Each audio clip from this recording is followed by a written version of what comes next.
to World's Public Record, the podcast that promises to give you something to think about without telling you what to think. I'm Dwayne Williams, historian, educator, father, and recovering point guard. The episode today is going to focus on primaries, progressives, and politics in 2026. If you'd like to join this conversation or continue it, you can do so in a lot of ways. You can join us on Substack, where I've offered up an essay that is an extension of today's conversation. You can also join us on Instagram. You can join us at HP53 Productions on our Facebook page. You can soon join us on TikTok. Sarah, I want to thank you for all the help you've given me and the connections you helped me make about Max Roach, as you are a production wizard, and I owe you big time for the ways you've put together this show. And of course, the impresario, Rob G.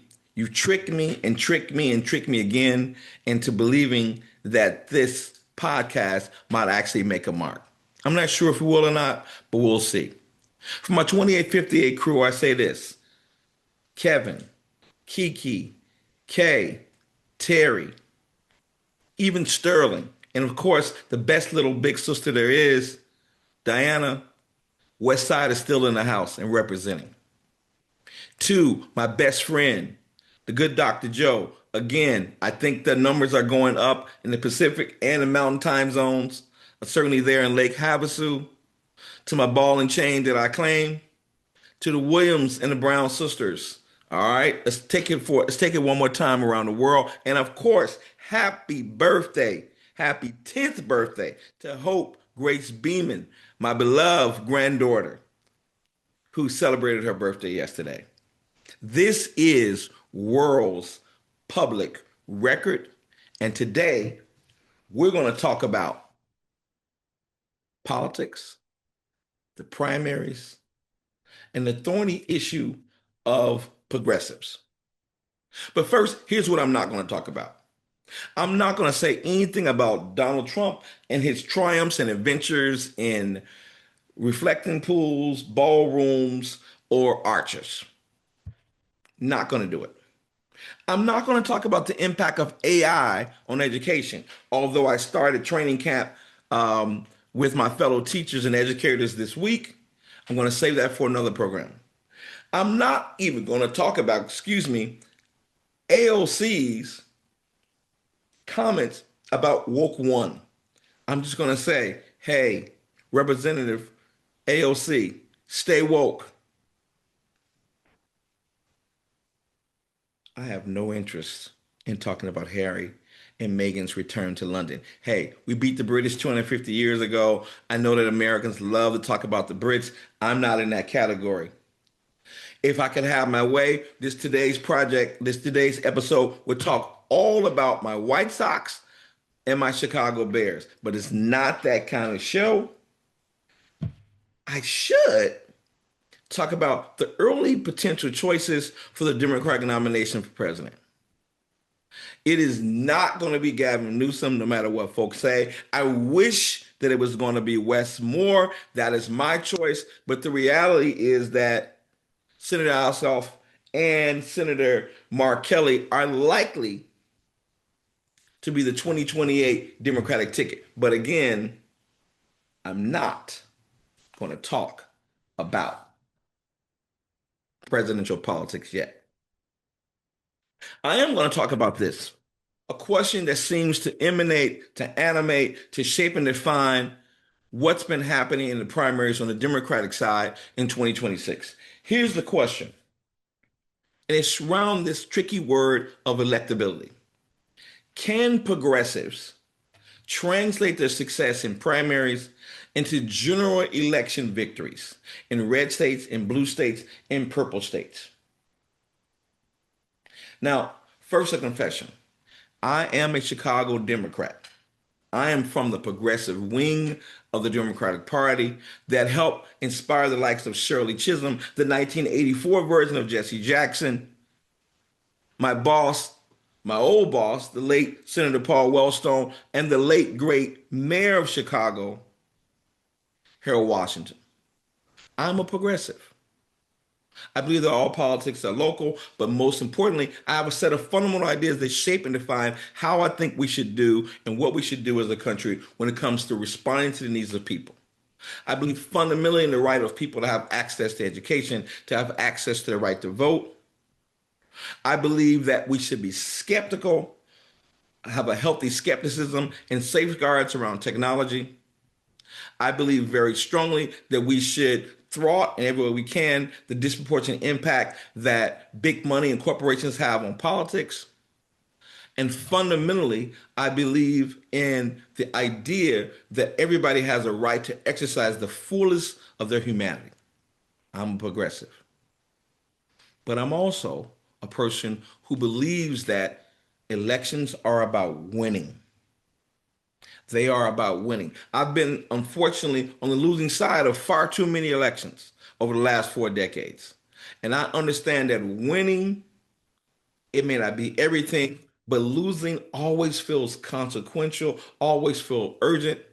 And I think in 2026, more than anything else, winning and losing will be consequential. And the question becomes, why and how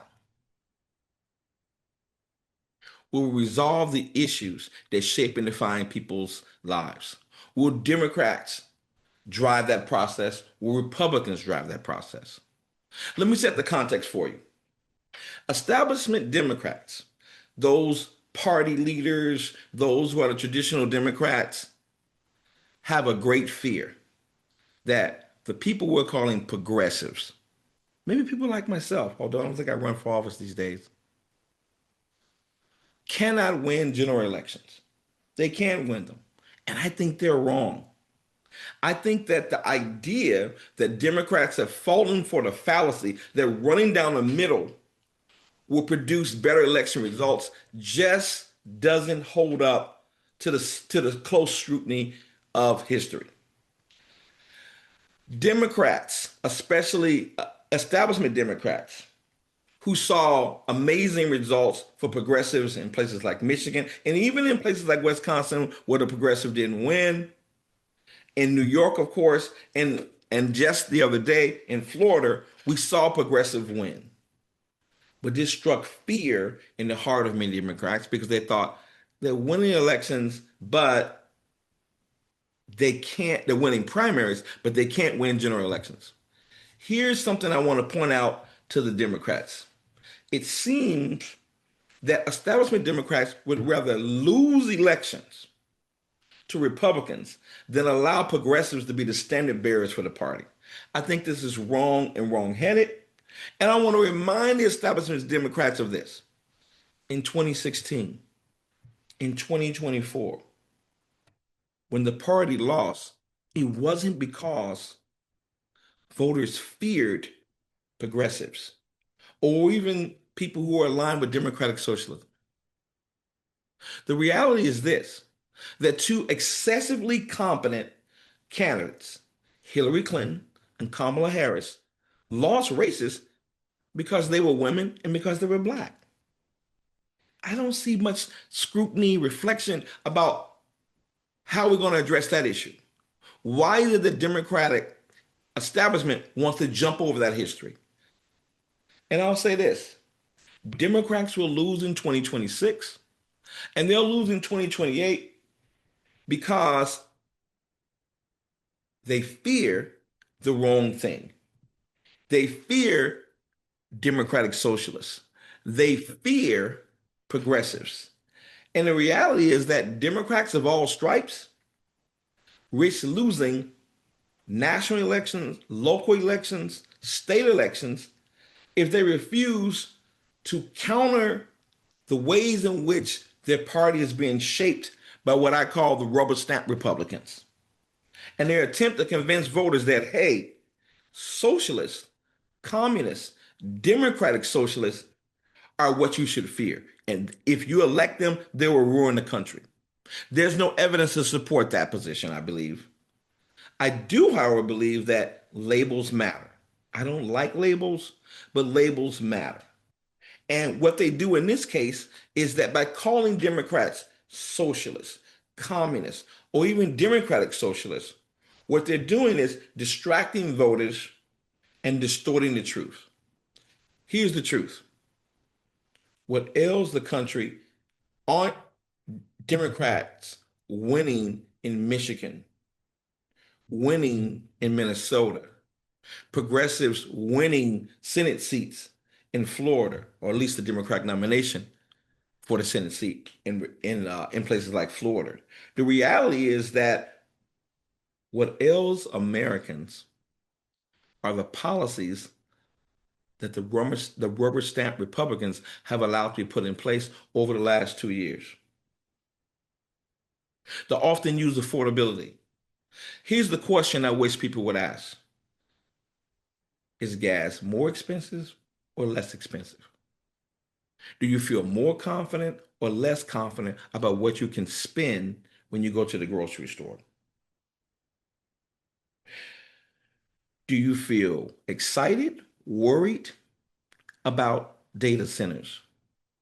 Do you think there's too much money from the affluent and the elites in politics? And more importantly, do you believe that we're fighting a war in which we can get a resolution or a result? My answer is no. If you're leaning on Republicans, there's not going to be much resolution. There's not going to be much uh, resolve in a set of these concerns. Establishment Democrats like Rahm Emanuel are becoming what I call the counterinsurgency for Republicans. They're bad mouthing, they're disparaging progressives and democratic socialists under the guise of saving the party. But the party isn't going to be saved by fear, it's going to be saved by facts. I asked this question, or I wish I could ask this question. Hey, Hakeem Jeffries, when you go out and you make a statement like this, I do not support the Democratic Socialist agenda. I'm wondering, what are you not supporting? Are you not supporting lower gas prices? Are you not supporting less expensive food? Are you not supporting an end to our presence in in Iran? Are you supporting the expansion of data centers? I mean, what is it that you're not supporting? And it seems to me that what Democrats have done is point the compass of their concerns on each other and allow Republicans to rubber stamp them as something that voters should fear. Wrong and wrong-headed. The reality is that what ails the country are the policies that have been put in place over the last 2 years. What ails the country is we have a klepto presidency. We have a presidency and a party that avoids accountability. We have Republicans who are willing to cede their legislative power for fear that they'll be marginalized or lose access to their seats in the Senate and in Congress. And what establishment Democrats have to accept is this, that the primary results in 2026 are not about policy. They're about the personality of the Democratic Party. Are we going to be a party that accepts that it's okay to drive up gas prices? Are we going to be a party that's going to accept that accountability is going to be made a farce? Are we going to be the kind of party that's going to accept that the Department of Justice is going to create a $1.8 billion slush fund to reward the very people who've undermined our democracy? My answer is no. We're not going to be that kind of party. But the primaries also highlight something else. Here's the reality, that those who are what I would call, again, establishment Democrats have forgotten this. Voters have turned to progressives, to those people who are aligned with the Democratic Socialists of America, because what they see are people vigorously fighting for the issues that matter to people today in 2026. What they see is a group, or at least a wing of the Democratic Party, who's willing to be creative, who's willing to be imaginative, who's willing to be courageous in how they respond to what they see as the very things that are forming the lives of most Americans. This is not a fight between Democrats. This is a fight between visions about who's going to respond. And I fear and I strongly believe that if establishment Democrats can't move beyond their criticism, can't move beyond their attacks, and listen more carefully to what voters are saying, they're going to miss an opportunity in 2026 and they're going to cede the 2028 election. Here's something I want you to think about. Think about this. Progressive Democrats should be seen in the same way that the old gospel song Jesus is on the main line is. It should be seen. My grandmother used to sing the song Jesus on the main line, tell him what you want. Jesus on the main line, tell him what you want. Jesus on the main line, tell him what you want. All you got to do is call him up and tell him what you want. The progressives, those aligned with the Democratic Socialists of America, have been listening to voters, and the voters have called them up and told them what they want. They want safer spaces in their communities. They want lower gas prices. They want an end to the war. They do not want to see a disproportionate amount of money being infused into elections that shape and define our daily lives, the politics. They want to be able to see and hear that we can have thoughtful debates that meet our needs. Establishment Democrats have to listen in the ways that their progressive colleagues have listened. What's required here is vigorous, careful reflection. What's required here is that establishment Democrats and progressive Democrats unite and not divide themselves and accept the reality that the risks are too high, that the consequences in 2026, 2028, and beyond are more than just a rhetorical debate about labels. I don't believe personally that there's any great sin in being a communist or a socialist, being a democratic socialist. That may not be my politics. There's no sin. There's a great sin in ignoring and not listening and running roughshod over the concerns of Americans. That's democratic. Progressives believe that we can't move forward with our country. We can't progress if we aren't transforming our democracy in a way that speaks to the needs of most Americans. Right now, people are talking loud and they aren't saying much. That's a mistake. The fear that we have and the fear that we should have is that the consequence of failure, the consequence of not finding common ground is far more dangerous than the consequence of progressive Democrats becoming the standard bearer for the Democratic Party. So I end today's program with this quote from Angie Dickinson, the progressive Democrat who aligned with the Democratic Socialists, who managed to shock the world on Tuesday and secure the Democratic nomination for Senate, for a Senate seat in Florida. This is what she said. If I want to profess to be the next U.S. Senator, I have to meet people where they are and talk and listen to them.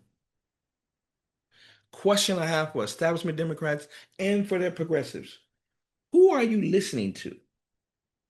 And what do you hear? This is World's Public Record. I'm Dwayne Williams, historian, educator, father, and recovering point guard. Here are a couple of recommendations that I hope you will take a look at, and join me on our Facebook page. Join me on Instagram. Please join me on our Substack so we can continue this conversation. We'll come back again and again to the conversations about politics, about primaries and progressives. But before we do that, here are two things what I call food for thought. One is a great novel, just came out by Kurt Anderson, called The Breakup. It's a kind of a futuristic novel about two couples set in 2045 who reflect the tensions in American society. And as the novel has laid it out, America's become two countries. We've had a civil war, and we have one member of the marriage who's living in what we now call a smaller America, and another who's living in a place called the Free American Republic. It's a great imagining and anticipation of how America might be if we're not divided. Secondly, I think for those who are interested in the ongoing debate and evolution, if you will, of the Democratic Party, you take a look very carefully at the book, excuse me, Party of the People, A History of Democrats, which traces the evolution of the Democratic Party. We have a lot to talk about. This is our first conversation on what I'm calling Election 2026. You have to ask yourself, who do you want to lead? Do you believe there's a fundamental difference between establishment Democrats and progressives? Do you trust the Republican Party? And at the end of the day, what's the price you want to pay for the country you want to have?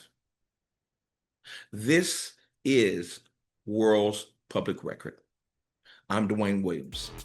Thank you so much for joining us today. Bye-bye.